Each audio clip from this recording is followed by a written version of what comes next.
কিছু জেলে সমুদ্রে মাছ মারতেছিল। মাছ মারার জালে একটি অদ্ভুত রকমের পাথর পেল। তারা এই পাথরটাকে মূল্যহীন ভেবে বৃদ্ধ লোকটি পাথরটিকে ছুঁড়ে মারল। বহু বছর থাকার পর পাথরটি ওই জায়গা থেকে পড়ে ছিল এবং তারপর অন্য আরো কিছু মানুষ এই পাথরটিকে তুলে কিছু প্রাসাদ তৈরি করার জন্য একটা ফাঁকায় পুঁতে দিয়েছিল।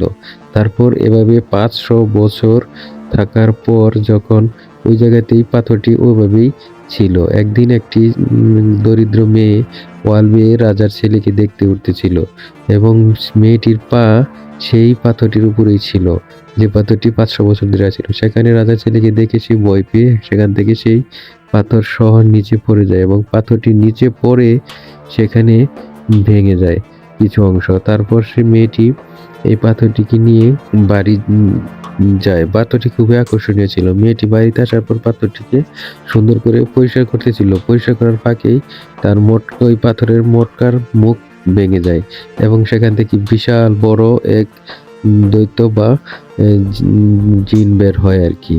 সেখানে বের হয়ে পুরো গোর হয়। তারপর মেয়েটি অজ্ঞান হয়ে পড়ে যেতে থাকে এবং জিন তাকে ধরে পানিতে রাখে। তারপর তার জ্ঞান ফিরলে তাকে বলে, তুমি ৩টা ইচ্ছা পূরণ করতে পারবে।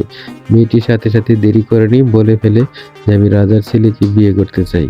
এই বলার সাথে সাথে জিন তার কাজ শুরু করে। সে মেয়েটিকে তার জাদু দিয়ে তাকে সুন্দর করে ফেলে এবং সে এই রাজার ছেলের কানে কানে যেয়ে বলে এই মেয়েটির কথা এবং জাদুর এতটাই আকর্ষণীয় ছিল যে খুব সহজেই তাদের বিয়ে হয়ে গেল এবং তারা সুখে থাকতে লাগলো।